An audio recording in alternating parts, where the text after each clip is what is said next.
Next up for the Patriots, Mac Jones or Bailey Zappi are the Jets, who have won 4 in a row. And their last 3, they've won without Zach Wilson throwing a single touchdown pass. And Daniel Jones in New York for the 6-1 Giants, taking on the NFC West leading Seahawks in week number 8. He's the reigning offensive player of the week in the NFC. So let's take it one by one here. And what you're seeing out of Daniel Jones for the starters here, and the emergence, one would say, or is this a smoke and mirrors situation? What do you got from me, Kurt Warner? What you're seeing here?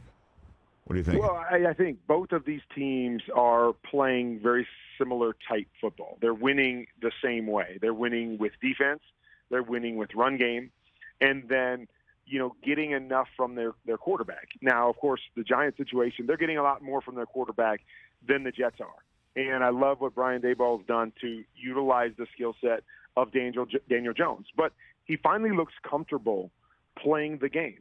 And, it's not necessarily conventional. He's not dropping back into the middle of the pocket and having to make 30 throws from in there. No, they're moving him around. They're running some pure progression stuff to kind of get his eyes in the right spot. They're running a lot of play action and opportunities to get him out in space. So Brian Daboll's playing, scheming up some really, really good things for their quarterback, and they're getting a lot of really good play from their quarterback, and it's timely play. And I think that's the bottom line is I don't know if Daniel Jones can be that guy that you can ask to throw it for you and win games consistently. But he's shown that he can be that guy that in timely moments, if you don't ask him to do too much, that he can make plays for you. And he's been doing that for this football team, that haven't thrown the ball a lot in fourth quarter. And so a lot of this is about fourth quarter comebacks, but they're not turning the ball over in the fourth quarter. And their defense is opportunistic in making plays and setting up their offense. And then they're running the football, and they're running it with Daniel Jones, which has been a big part of their success. So I like what the Giants are doing. I think like most teams, if it comes down to a game where, okay, your quarterback has to sit back there and win the game for you throwing the football, I'm not sure that's where Daniel Jones is in his career. I'm not sure he's ever going to be that guy.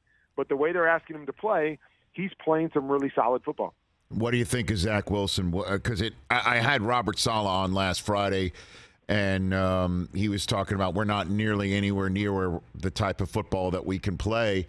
And I asked him if the passing game, you could throw that into that bucket.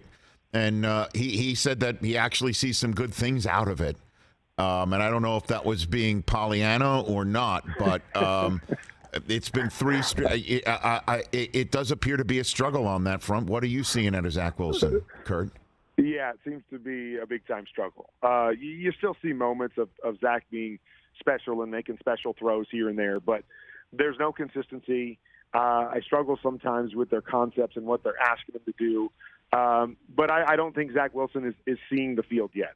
I don't think he's getting through his progressions. I think it comes down more to I'm going to drop back and I'm going to find the guy that I want to throw it to, and if he's not there, then we're just going to kind of make it up from there. And and so again, they're winning in other ways, getting just enough from their quarterback, but a long way to go in that regard in developing their pass offense, and then really in Zach Wilson taking that next step to be able to work through some things and not just be an ultra-talented quarterback back there in the pocket. What do you mean asking him to do? Don't get the concepts of what they're asking him to do. What do you mean by that, Kurt? What are you talking about? Well, I simply mean, that as a quarterback, you always want to have an idea of, okay, I know who my primary guy is, but then I know based on what the defense does where I'm working through that. Or, as I mentioned with Daniel Jones, they're doing a lot of what we call pure progression type offense stuff. So it's not about Daniel Jones necessarily seeing the coverage and knowing who he needs to read.